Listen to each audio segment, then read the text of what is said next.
Nous allons maintenant aborder la gouvernance et l'un de ses outils essentiels, la planification spatiale. Qu'est-ce que c'est que la gouvernance territoriale? Eh bien, on distingue le gouvernement avec une autorité qui décide au nom des citoyens, de la gouvernance où les citoyens, les entreprises, les acteurs intéressés par la décision, tous participent à la construction de la décision. Voilà la façon dont Hélène Révalette, spécialiste des zones côtières, définit la gouvernance. C'est l'association d'acteurs aux identités multiples, alors entre un administrateur des affaires maritimes et un pêcheur, les identités peuvent être très différentes, aux ressources asymétriques. Certains ont des savoirs d'expérience, d'autres des savoirs scientifiques, certains sont plus habiles que d'autres pour prendre la parole en public, comprendre les langages de l'administration. Dans un processus dynamique d'apprentissage collectif et de coordination, on apprend ensemble, on apprend de l'autre aussi, pour la construction collective d'objectifs et d'actions. Et selon Fabienne Leloup, l'enjeu c'est de susciter l'adhésion et l'implication de chacun dans un système d'action publique pour que tous ces acteurs participent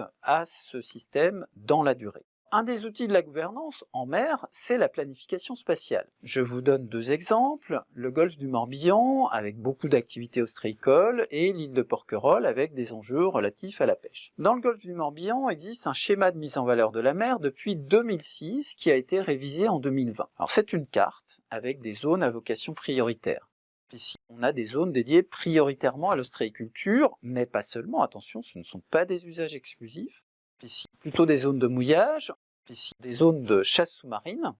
Alors le SMVM, c'est une carte, mais aussi des règles. De façon à trouver des équilibres entre des activités qui sont toutes en croissance, on a décidé de plafonner le nombre de mouillages à 7000, ou encore de plafonner le nombre d'hectares concédés à l'ostréiculture. Et on s'est entendu sur des règles spécifiques à chaque zone. Vous avez par exemple des hachures dans la zone sud-est de la carte. Elles fixent une répartition de l'accès à un gisement de palourdes pour la pêche embarquée, pour la pêche à pied, et à chaque zone correspondent des dates où la pêche est autorisée. S'entendre sur un tel document a demandé un énorme travail de concertation avec les acteurs concernés, mais leur participation fait que ce document est connu et respecté. Ce document, il faut le faire vivre, car les usages et les problématiques évoluent, la gouvernance est un processus continu. À Porquerolles, le parc national de Porquerolles, lors de la création d'un site Natura 2000, a engagé les habitants et les représentants de différentes catégories d'usagers dans une instance de dialogue assez informelle, appelée groupe ad hoc, où se construisent des décisions. Les pêcheurs y participent. Il est doublé d'une commission opérationnelle, la COMOP, où les pêcheurs professionnels et de loisirs, avec le parc, gèrent ensemble un système de licence de pêche qui vise à réguler la pêche récréative. C'est de la gouvernance.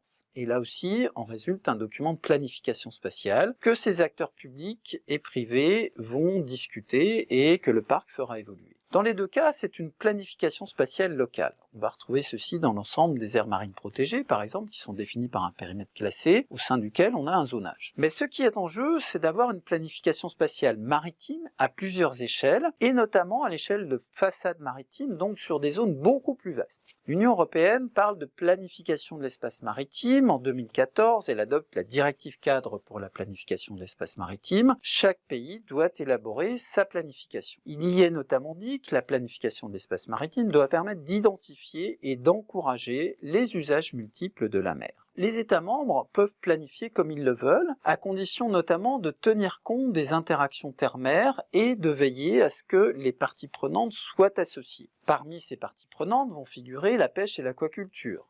La France a choisi de planifier essentiellement à l'échelle des façades. Elle énonce une stratégie nationale mer et littoral qui sera déclinée à l'échelle des façades maritimes avec des documents stratégiques de façade. Selon la stratégie nationale mer et littoral, la planification de l'espace maritime est à la mer ce que l'aménagement du territoire est à la terre, c'est-à-dire une approche de l'organisation des activités visant à limiter les conflits entre acteurs et activités, favoriser des synergies, limiter les impacts environnementaux liés au cumul de toutes les activités. Le document stratégique de façade est construit par des conseils maritimes de façade ou dans les Outre-mer, des conseils maritimes ultramarins, dans lesquels on trouve des représentants de la pêche et de l'aquaculture. La démarche proposée est toujours prospective, on analyse les enjeux actuels et futurs, il s'agit de faire des scénarios prospectifs, de définir une vision de l'avenir souhaité par les participants dans un horizon souvent d'une dizaine d'années. On réfléchit ensuite à des stratégies permettant d'aller dans la direction souhaitée et on définit définit des objectifs stratégiques. Il faut ensuite traduire ces stratégies spatialement, notamment par une carte d'évocation.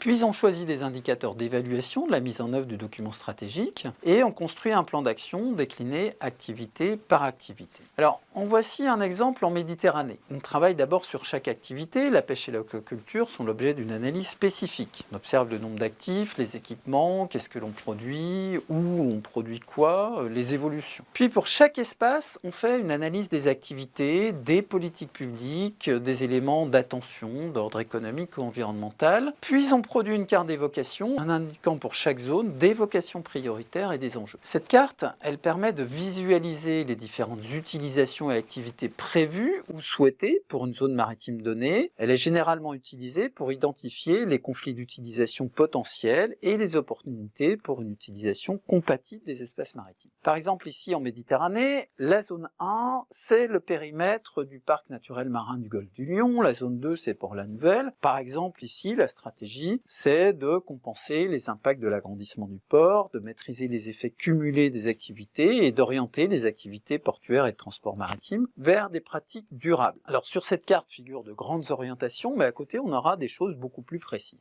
La planification de l'espace maritime se fait donc à différentes échelles, du niveau local à l'échelle de la façade, et à chaque niveau on fait appel à la gouvernance avec une contribution importante des représentants des pêcheurs et des aquaculteurs, notamment lorsque l'on révise ces documents périodiquement. Alors, une limite importante de la planification de l'espace maritime, ça reste qu'aujourd'hui, on développe des documents de planification pour la mer, et à terre, on a d'autres documents de planification. Et les acteurs qui font vivre ces documents ne sont pas toujours les mêmes. Or, un enjeu important, c'est la gestion de l'interface terre-mer et des effets de la terre sur la mer, par exemple les questions de qualité de l'eau, et de la mer sur la terre, surtout avec en perspective la montée du niveau de la mer. Il faut des coordinations terre-mer qui restent donc souvent à améliorer dans cette planification spatiale maritime.